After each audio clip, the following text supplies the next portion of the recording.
Hello అండి, అందరికీ నమస్కారం. ఈరోజు ఈ వీడియోలో నేను ఉదయం 6 గంటల నుండి 11 గంటల వరకు ఇంట్లో ఏమేం పనులు చేసుకున్నానో, అంటే పిల్లలకి హాలిడే అయ్యి స్కూల్ లేనప్పుడు నా రొటీన్ ఎలా ఉంటుందో, వాళ్ళకి కావాల్సినవి ఏ టైంకి అందిస్తానో, అలానే నా పనులు ఏ టైంకి చేసుకుంటానో, ఇవన్నీ నేను మీతో షేర్ చేసుకుందాం అనుకుంటున్నాను. అన్నట్టు మీకు వీడియో నచ్చినట్లయితే తప్పకుండా ఒక చిన్న లైక్ చేయండి. మన ఫ్యామిలీ మెంబర్స్ అయితే మన ఛానల్ని సపోర్ట్ చేయండి, కొత్త వాళ్ళైతే మన ఛానల్ని సబ్స్క్రైబ్ చేసుకోండి. అలానే ఈ వీడియో మీకు నచ్చి మీ ఫ్యామిలీ మెంబర్స్కి కానీ మీ ఫ్రెండ్స్కి కానీ హెల్ప్ అవుతుంది అనుకుంటే తప్పకుండా షేర్ చేయండి. అంతకంటే ముందుగా మీకు ఈ వీడియో నచ్చినట్లయితే తప్పకుండా ఫాలో అవ్వండి. ఇక నా పనుల్లోకి వచ్చేస్తే, ఇప్పుడు మీరు చూస్తున్న ఈ వీడియో షూట్ చేయటం కంప్లీట్ అయిపోయిన తర్వాత, అంటే 12 తర్వాత శారీ చేంజ్ చేసుకునేటప్పుడు నాకు ఎందుకో ఈ శారీకి సంబంధించిన విశేషాలు మీతో నేను షేర్ చేసుకోవాలి అని అనిపించింది. అందుకని స్పెషల్గా, అంటే వీడియో తీయటం కంప్లీట్ అయిపోయిన తర్వాత కూడా అంటే ఒక 2 or 3 minutes షూట్ చేసుకున్నానండి. ఈ శారీ గురించి ఈ వీడియోలోనే మీతో నేను షేర్ చేసుకుంటాను. ఇక నా పనుల్లోకి వచ్చేస్తే, పిల్లలకి హాలిడే అయినా సరే, అంటే రోజు లేచే టైంకి లేచానండి. అంటే ఈరోజు హాలిడే కదా అని కొద్దిగా బద్దకించి లేట్గా లేకుండా రోజు లేచే టైంకి లేచి ఇంట్లో బయట మామూలుగానే క్లీన్ చేసేసుకొని బయట కూడా తడి క్లాత్ వేసేసి ముగ్గు తర్వాత వేద్దామని చెప్పేసి ఫస్ట్ నేను ఇక్కడికి వచ్చి ఈ పిండి కలిపేస్తున్నాను. ఇదేంటి అంటే, పిల్లలకి నేను స్నాక్స్ చేద్దాము అన్నా సరే రోజు ఏదో ఒక పని ఉండి దాన్ని అలా స్కిప్ చేస్తూ ఉన్నాను.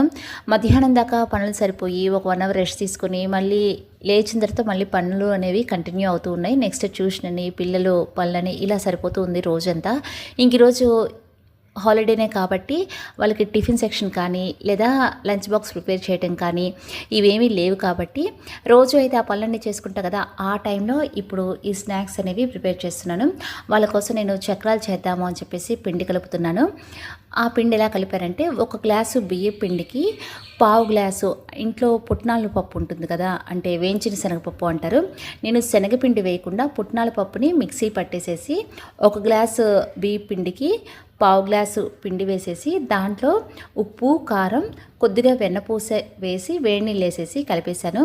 వామైతే కనుక వేస్తా, కానీ ప్రస్తుతానికి లేదు కాబట్టి ఇంకా దానికోసం దీన్ని మళ్ళీ పోస్ట్ పని చేయటం ఎందుకులే అని చెప్పేసి చక్రాలకి పిండి అయితే కలిపేశానండి.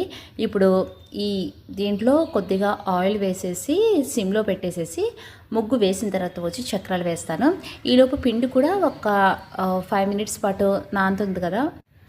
రోజుట్లాగే నేను లేదంగానే ఫస్ట్ చేసే పని ఏంటంటే, వాషింగ్ మిషన్లో బట్టలు వేసేస్తా కదా, కరెక్ట్గా 6:30 కల్లా ఈ బట్టలు కూడా కంప్లీట్ అయిపోతాయి. ఎలానో బట్టలు అయిపోయినాయి కాబట్టి ముందు బట్టలు ఆరేసి ఆ తర్వాత ముగ్గు వేద్దాంలే అని చెప్పేసి ఫస్ట్ అయితే కనుక బట్టలు ఆరేస్తున్నాను. లాస్ట్ వీడియోలో మన ఫ్యామిలీ మెంబర్ ఒక మెసేజ్ చేశారు. అక్కడ నేను ఎప్పటి నుంచి అడుగుదాం అనుకుంటున్నాను, మీరు ఆరవేసిన బట్టలు, అంటే వాషింగ్ మిషన్ నుంచి తీసి ఆరవేసిన బట్టలు మడత పెట్టేటప్పుడు అవి నేను చూస్తూ ఉంటాను, అస్సలు ముడత పడవు, చక్కగా నీట్గా ఉంటాయి. మీరు ఏ లిక్విడ్ వాడుతున్నారు, దాంతోపాటు మీరు వాషింగ్ మిషన్ ఎలా యూస్ చేస్తున్నారు బట్టలకి ముడతలు పడకుండా ఉండటానికి అడుగుతున్నారండి. నేనైతే సర్ఫెక్స్ లిక్విడ్ వాడతానండి. ఇక తర్వాత బట్టలు ముడతలు పడకుండా ఉండటానికి ఏంటంటే, వాషింగ్ మిషన్ మీద ఇన్ని కేజెస్ అనే వెయిట్ అని ఉంటుందండి. ఆ కేజెస్కి తగ్గట్టే మనం దాంట్లో బట్టలు వేయాలి. నేనైతే కనుక ఒక 10 లేదా ఒక 12 ఇంతకంటే బట్టలు అనేవి ఎక్కువేను. అంటే 10-12 జతలు కాదండి, 10-12 శాల్తీలు వేస్తాను.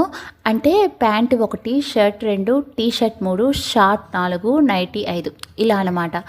ఇవి వేసేసి వాటర్ లెవెల్ అనేది ఫుల్గా పెట్టేసేసి నేను ఆన్ చేస్తానండి. దానివల్ల బట్టలు అనేవి ఎక్కువగా ముడతలు పడకుండా ఉంటాయి. ఒకసారి మీరు కూడా ట్రై చేయండి.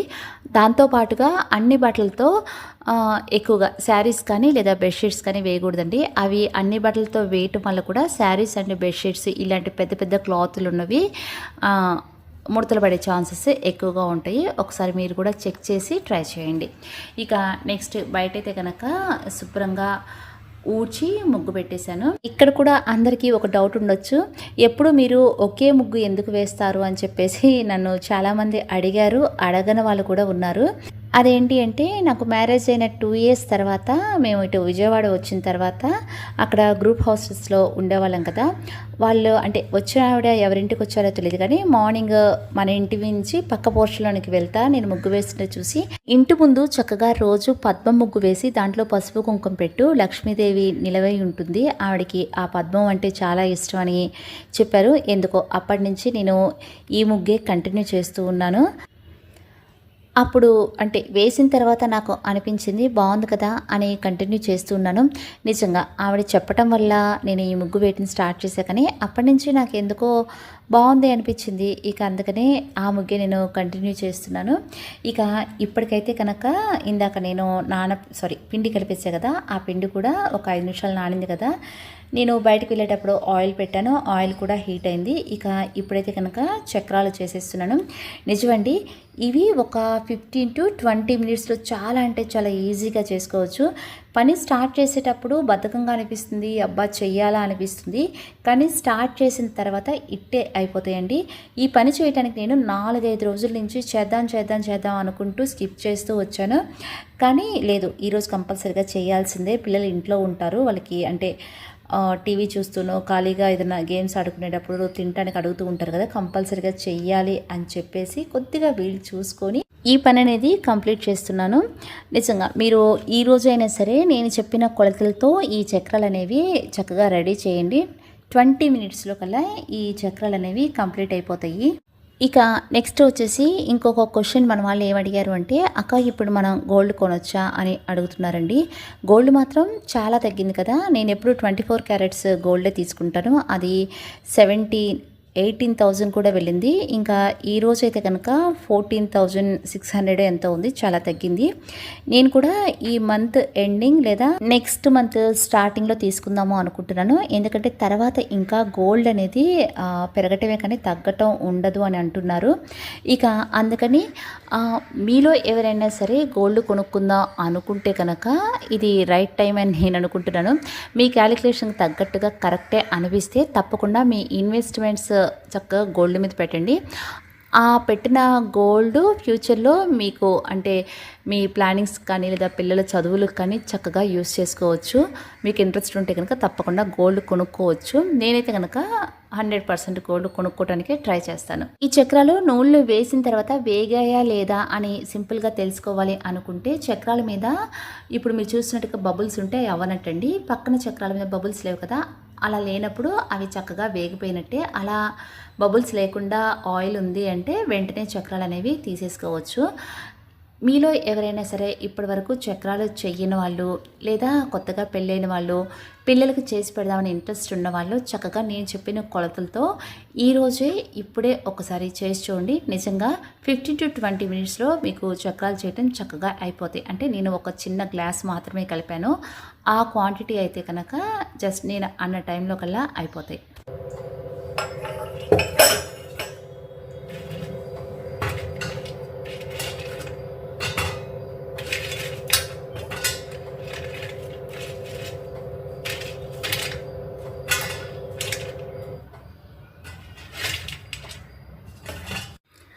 ఇవి ఒక 2 డేస్ మాత్రమే వస్తాయండి. కాకపోతే ఎప్పటికప్పుడు నేను ఇలా కొంచెం కొంచెంగానే చేసి పెడతాను. అంటే చక్కగా ఫ్రెష్గా ఉంటాయి, ఆయిల్ వాసన అలా ఏమీ రాకుండా చక్కగా 2 డేస్ 3 డేస్ ఉంటే కనుక ఫ్రెష్గా బాగుంటాయి పిల్లలు తినడానికి కూడా. ఇంకా ఈరోజు ఇంకో పని ఏంటి అంటే వడియాలు పెడదాం అనుకుంటున్నాను. అసలు చక్రాల కంటే ముందు వడియాల పిండే కాయాలి. కానీ ఇది వర్షాకాలం కదా, ఎండ వస్తుందా లేదా అని చెక్ చేసుకొని ఇంకా ఎండ వస్తుంది అనుకున్నప్పుడు ఇప్పుడే నేను ఈ వడియాల పిండి కాయటానికి వాటర్ అయితే పెట్టేశాను. ఈలోపు పిల్లలు కూడా లేచారండి. వాళ్ళకు కూడా కొద్దిగా అంటే టిఫిన్ చేద్దాము అనుకున్నా. ఇప్పుడు నేను ఈ వడియాలు పెట్టాలి కాబట్టి పెట్టే టైంకి కూడా 8:30, 9 అయిపోతుంది. ఇంకా అందుకని వాళ్ళకు కొద్దిగా ఫ్రూట్స్ కట్ చేసి ఇద్దాము. ఇది తిన్న తర్వాత అప్పుడు మేమందరం అంటే వాళ్ళతో పాటు మేము కూడా టిఫిన్ చేసేద్దాము అనుకుని ఇప్పుడు ప్రస్తుతానికైతే కనుక ఫ్రూట్స్ కట్ చేస్తున్నాను. రోజు వాళ్ళకి ఇడ్లీ, దోశ లేకపోతే అటుకులు పాలల్లో వేసి ఇవ్వటం లేదా పెరుగన్నం ఇవ్వటం అంటే స్కూల్ డేస్లో హడావుడిగా ఇవే ఇస్తూ ఉంటాను ఎక్కువ. ఇంకా అందుకని ఈరోజైతే కనుక పూరి చేద్దాము అని చెప్పేసి ఇంకా అంటే పూరి చేయడానికి కూడా టైం పడుతుంది. ఒక్క నిమిషం. ఇప్పుడు నేను వడియాలు పెట్టడానికి నీళ్లు పెట్టా కదా, 7 గ్లాసులు నీళ్లు పెట్టాను. ఒక గ్లాసు బియ్య పిండిలో మళ్ళీ ఒక గ్లాసు నీళ్లు పోసేసి శుభ్రంగా కలిపి ఆ పిండిని మొత్తాన్ని ఈ నీళ్ళల్లో కలిపేసేసి ఇలా తిప్పుతూ ఉన్నాను. అంటే ఒక గ్లాసు బియ్య పిండికి నేను 7 గ్లాసులు నీళ్లు పోస్తాను. దాంట్లోనే పచ్చిమిర్చి, అల్లం మిక్సీ పట్టి అది కూడా వేసేస్తాను. ఇక ఇప్పుడైతే కనుక పిల్లలకి ఫ్రూట్స్ కట్ చేసే కదా, ఇవి వాళ్ళకి ఇచ్చేసిన తర్వాత ఒక 1 అవర్ వరకు నన్ను టిఫిన్ కోసం అడగరు. ఈలోపు ఒక 10 మినిట్స్లో ఈ వడియాలు పెట్టేసుకోవచ్చండి. కానీ పూరి పిండి కలిపి వడియాలు పెడదామన్నా సరే ఈ బియ్యపు వడియాలకి పిండి కాచిన తర్వాత వడియాలు వెంటనే పెట్టకపోతే వడియాల పిండి అనేది గట్టిపడిపోతాయండి. అంటే వడియాలు పెట్టడానికి అవి పిండి అనేది మందంగా అవుతుంది. అందుకని ఇది వాళ్ళకి ఇచ్చేసిన తర్వాత వెంటనే నేను వడియాలు పెట్టడం అనేది స్టార్ట్ చేశాను. బయట ఎండ చూస్తే మాత్రం ఉందండి, మాకు ఎండ ఎక్కువగా ఉండదు. ఇలా ఎండ ఒక 12 వరకు మాత్రమే వస్తుంది. అంటే కరెక్ట్గా 7:30, 8 ఆ టైంలో ఎండ అనేది సందులో స్టార్ట్ అవుతుందండి. ఇది మొత్తం కంప్లీట్గా ఇక్కడ నీడ వచ్చే టైంకి 12-12:30 అవుతుంది. అప్పటి వరకు ఈ వడియాలు ఎండినా సరే అప్పుడు ఈ క్లాత్ తీసేసి గోడ మీద వేసేద్దాం అనుకుంటున్నాను. అప్పటికల్లా ఒక సగం ఎండిపోయి ఉంటాయి కదా, గోడ మీద ఏదైనా వెయిట్ పెట్టేసేసి మనం శారీస్ ఆరేస్తాను చూసారా, అలా ఈ క్లాత్ అనేది ఆరేసేస్తాను. ఒకవేళ సాయంత్రం ఏదైనా వాతావరణం చల్లబడినా ఇంకా బాగా ఎండకపోయినా సరే ఫ్యాన్ గాలి కింద పెట్టేస్తాను. సాయంత్రం తీసేసి మళ్ళీ ఒక 2 రోజులు ఎండలో పెట్టేస్తే వడియాలు చక్కగా వస్తాయి. చూడాలి, ఫస్ట్ టైం నేను ఇలా ట్రై చేస్తున్నాను. కానీ బయట నుంచి వడియాలు అప్పడాలు తెచ్చుకోవటం, అవి ఒకసారి నేను నువ్వుల్లో ఫ్రై చేశాను. నూనె కూడా ఎందుకు జల్లీ జల్లీగా అయిపోయిందండి. ఇంకా అప్పటి నుంచి నేను బయట నుంచి వడియాలు అప్పడాలు తెప్పించడమే మానేశాను. కానీ పిల్లలకి రోజు లంచ్ బాక్స్లో కంపల్సరిగా వాళ్ళకి ఈ వడియాలు కావాలి. ముఖ్యంగా పప్పు, సాంబారు, పులుసుకూరలు ఉన్నప్పుడు 100% కావాలి. లేకపోతే మళ్ళీ బాక్స్ రిటర్న్ తెచ్చేస్తారు. ఇక వాళ్ళ కోసమే నేను ఇంట్రెస్ట్గా ఇలా వడియాలు పెట్టడం అనేది ఈ ఇయర్ స్టార్ట్ చేశాను. అమ్మ, అత్తయ్య గారు వాళ్ళు పంపించినా సరే అవి ఇయర్ మొత్తం సరిపోవు కదా, అప్పుడప్పుడు ఇలా పెడుతూ ఉంటాను. ఇక వచ్చేది వర్షాకాలమే కాబట్టి పెట్టడానికి కూడా కుదరకపోవచ్చు. ట్రై చేశాను, చూడాలి ఎలా ఉంటాయో ఎలా వస్తాయో వడియాలు.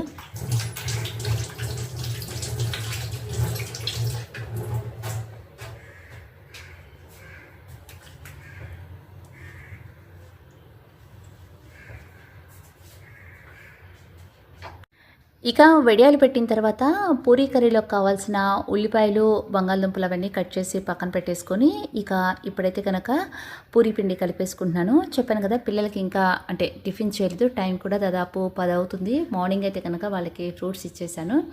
ఫ్రూట్స్ తిన్నా సరే పిల్లలకి ఎక్కువగా ఆకలేస్తుందండి. అంటే ముఖ్యంగా పపాయ తింటే బాగా ఆకలేస్తుంది. పపాయ జ్యూస్ కానీ లేదా క్యారెట్ జ్యూస్ కానీ తాగితే పిల్లలకి బాగా ఆకలేస్తుంది. ఎవరికన్నా అంటే ఆకలి లేక ఏదైనా ఫుడ్ ఎక్కువగా తినని పిల్లలు ఉంటే కనుక వాళ్ళకి కంపల్సరీగా క్యారెట్ జ్యూస్ ఇవ్వండి. ఈలోపు ఇందాక నేను చక్రాలు చేశాను కదా పొద్దున, ఆ సామాను, అలానే వడియాలు పెట్టాను కదా ఆ గిన్నెలు, ఇవన్నీ ఉన్నాయి. ఇప్పుడు ఇవి కడగకుండా మళ్ళీ టిఫిన్ తర్వాత కడగొచ్చులని వదిలేస్తే ఆ టిఫిన్కి సంబంధించిన గిన్నెలు చాలా అవుతాయండి, సింక్ మొత్తం నిండిపోతాయి. అందుకని ఎప్పుడైనా సరే ఎప్పటికప్పుడు గిన్నెలు కడిగి స్టాండ్లో పెట్టేసుకుంటే మాత్రం ముందు మనసు ప్రశాంతంగా, వంటిల్లు అనేది చాలా క్లీన్గా ఉంటుంది.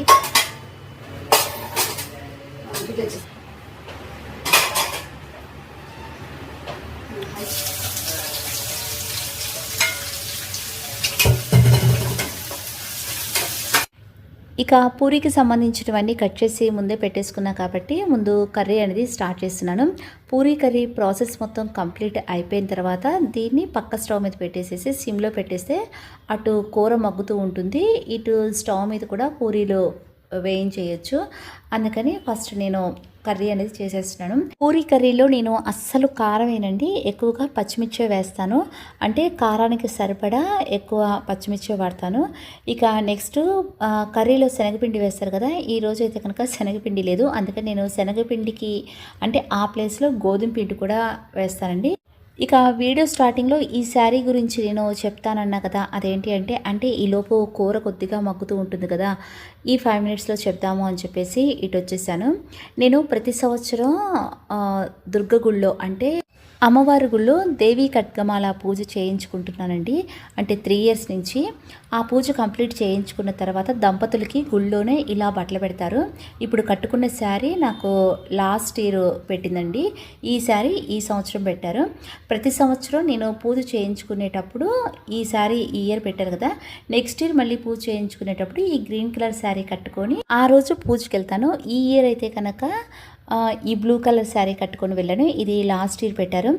ఆ పూజలో అందరూ పట్టు చీరలు అలా కట్టుకొస్తారు, కానీ నాకెందుకో అమ్మవారు పెట్టిన పట్టు చీర మళ్ళీ అమ్మవారి పూజకి ఆ గుళ్ళోకే ఫస్ట్ టైం కట్టుకొని వెళ్తాను. తర్వాత ఈ శారీ పూజలకు కానీ ఎక్కడికన్నా గుళ్ళకు వెళ్ళేటప్పుడు కానీ వాడతానండి. ఒకటి టైంలో అసలు ఈ శారీ అనేది కట్టుకోను. దీని మీద ఏదైనా తినటం కానీ లేదా మంచం మీద పడుకోవటం కానీ చెయ్యను. నాకు ఫస్ట్ చేపించుకున్న సంవత్సరం పింక్ కలర్ శారీ వచ్చింది. రెండో సంవత్సరం ఈ శారీ వచ్చింది.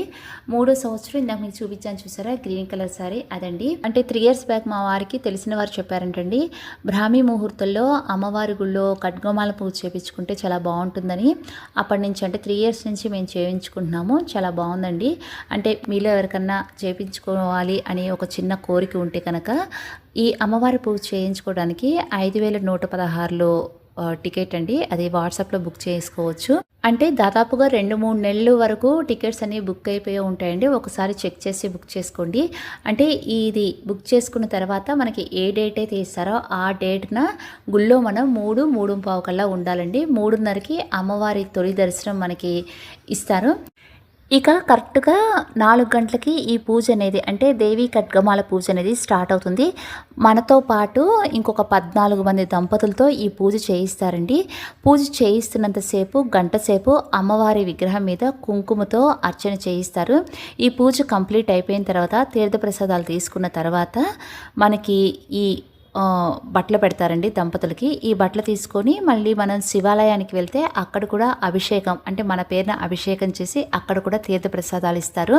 ఇక్కడ అమ్మవారి గుళ్ళో ఈ బట్టలతో పాటు అమ్మవారి ఫోటో ఒకటి అలానే ప్రసాదం ఒకటి ఇస్తారండి.